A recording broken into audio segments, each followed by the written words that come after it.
All right, we're here. Episode 21 of the Rhythm and Rhymes podcast.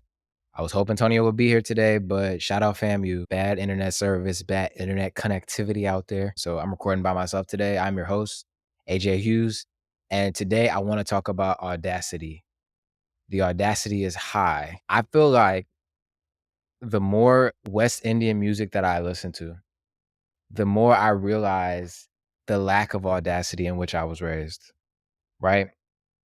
I'm listening to this Vybz Kartel song, and he says the most outlandish shit. I'm gonna play it for y'all in a second. And I'm sitting here like, bro, the thought to say something like that would have never crossed my mind. And I feel like now that I'm listening to more of the music and I'm going out and I'm like on dance floors and like out there with women while the music's being played, I definitely understand it a little bit more. I feel like I tell my brother this a lot. I feel like being raised around so many women was beneficial to me in a lot of ways because you get to look at different scenarios from a woman's perspective or as much as you can empathize with that I feel like a lot of men don't really get. And I feel like having my aunts and my grandmother and my mom around like actively in my life and then a lot of my friends through middle school and high school being women, I feel like my perspective on a lot of situations out in public, meeting new people has been a lot different. And so like being at these clubs and being at parties and stuff like that, like is definitely interesting to see like at West Indian events, the way the dudes just go about it, like just go about approaching women. They just like, yo, we here. You know what I'm saying? And they aggressive with it. And that's just never been my approach. But the music do something to you, bro. The song I was trying to play for y'all, Vybz Kartel just put out a single with his son, Lickle Vibes. I'm about to read you the lyrics. And I'm gonna tell you the the master poet that Vybz Kartel is here. Yo, somebody needs to get the lyric. Somebody needs to get genius on that, bro. Vybz Kartel needs lyrical breakdowns. Can't find his lyrics anyway. But this man said, "Me use your pussy as McCocky storage." Does that does that bar work?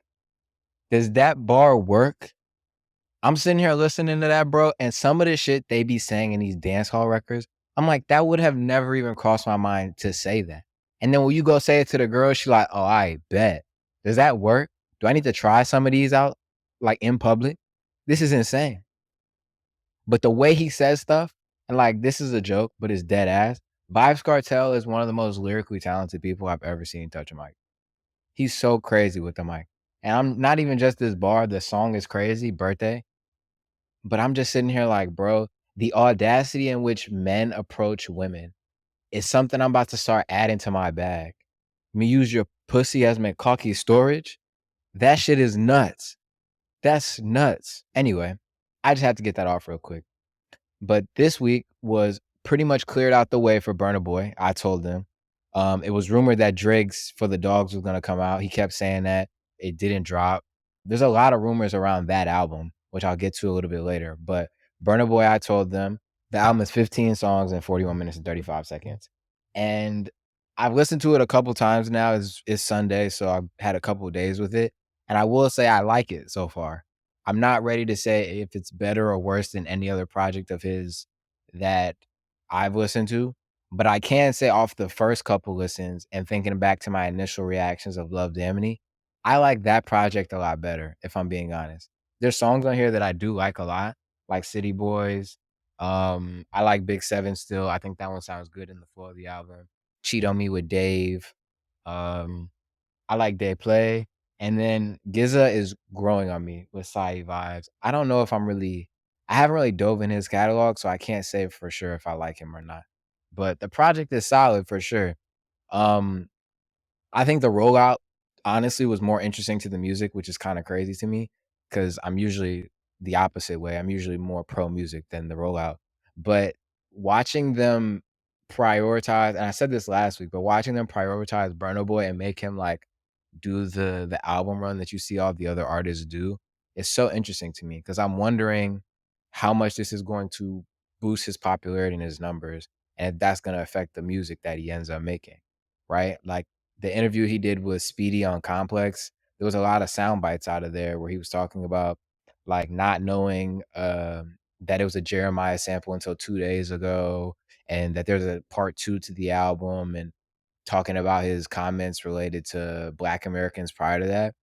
Like, I just thought the way that he answered the questions, it was like he's looking for the viral answer, which was interesting to me because I don't really think since I've been hip to Burna Boy, he's really done that. He's kind of been pretty quiet.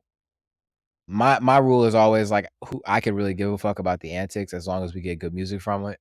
As long as we get good music from it, this project is really good. I was kind of underwhelmed with the J. Cole song. I feel like it was solid, like, I liked both of their parts on it, but I wanted Burna Boy to rap. I thought this project, because of the people he had on here, was gonna be, like, really, like, him, like, rap heavy. I don't know what made me get into that thinking because GZA, RZA, and J. Cole were gonna be on the project. The hype behind this album was a lot more than it ended up delivering for me in the first couple weeks. I'll still give it a couple more listens. Like I said, Love Damnity grew on me, pause, after after a couple months. Like I started to really appreciate some of the tracks I didn't like initially. So I think this one will probably have the same effect. But I think the label did what they were supposed to do. They put the hype on this album and it worked. I was definitely listening to it all weekend. So you guys go check that out and let me know what you think. Like I said, this was probably the highlight of the week, honestly. There wasn't too much more music that dropped that I wanted to run to.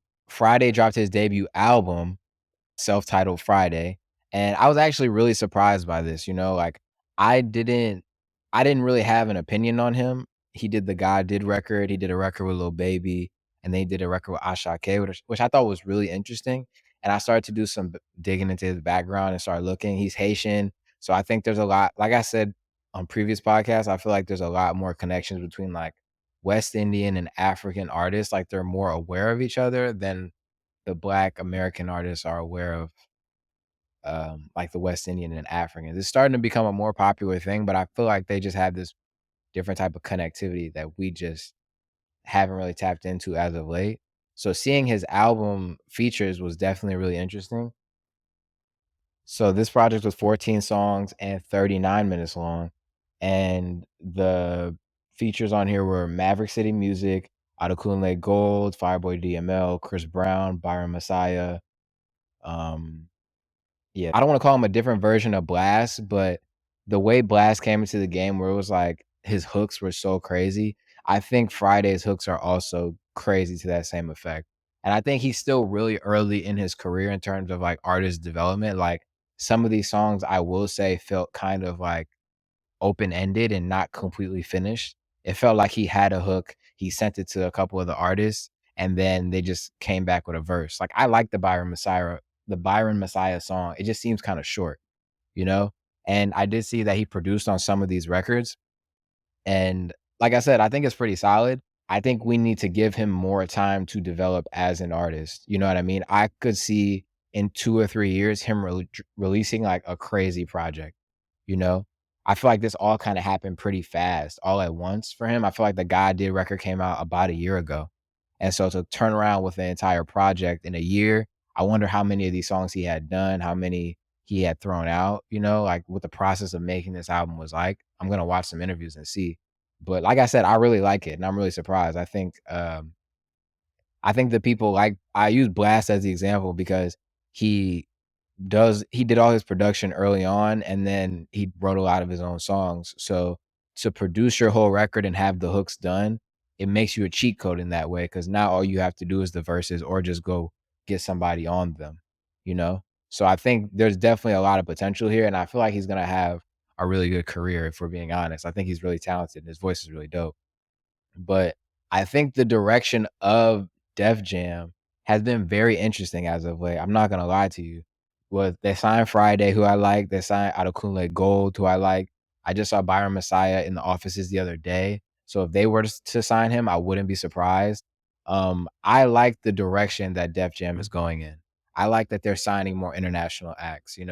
I think that they're trying like this is the feeling we need in music right now. I think the American stuff, as people have said, to a degree has been kind of boring. And so to spice it up in this way, I think anybody else on Def Jam or in the building is sort of going to get that energy and understand like, oh, like this is a sound like I could sort of lean on or tap into or like something I need to check out. Cause I feel like the American artists could learn a lot or use a lot of the production and the sounds from outside from other artists like this, like a Friday or like a Audacity Gold. I just think it's dope to see it in like big buildings like that. So I'll definitely give this more of a listen and see which tracks stand out to me more. I think the song that I liked the most on here was the Byron Messiah song, if I'm being honest. Go check this one out. Like I said, it's not that long of a listen. It's only 39 minutes. So if you need something else to listen to and you're looking for something pretty short, I check this out. What else do I have? I'm not gonna lie to you guys, bro. This week is gonna be a pretty short episode. We'll see what ends up eventually happening this week. We are upping the amount of content that we're putting out weekly. So you will probably see 2 episodes a week at the minimum. You know, we got another one loaded up. So this isn't gonna be a thing of like y'all are getting 15-minute episodes every week or every episode. Sometimes there's just not a lot to talk about, if we're being honest. And I'm not trying to give y'all bullshit. I'm not trying to just be here talking about shit I don't care about, shit that doesn't matter to me. So I'll give y'all a song this week. This song will be on the Immaculate Vibes playlist. We're gonna have 2 editorial playlists. We're gonna have Immaculate Vibes and we're gonna have Real Rhymes. We're gonna start there and we're gonna see how it goes. Things are changing and we are definitely increasing the amount of content that we're giving you guys because I think I'm starting to figure it out and find a groove. So the song I'm gonna give y'all this week is Birthday by Vybz Kartel. It's a different vibe. He's definitely rapping on there, and I like it a lot, you know? I think his birthday was pretty recent. I think that's why the song came out, not sure. But it's him and his son, Little Vibes, on here. And I fuck with this song. So that's all I really have for you guys this week. You know, I'm gonna keep it short and brief. Hit the like button, hit the subscribe button. Let me know who came out this week that I missed and should have checked out. Because I feel like I might be missing somebody. But those are the only 2 albums that I really cared about, if I'm being honest.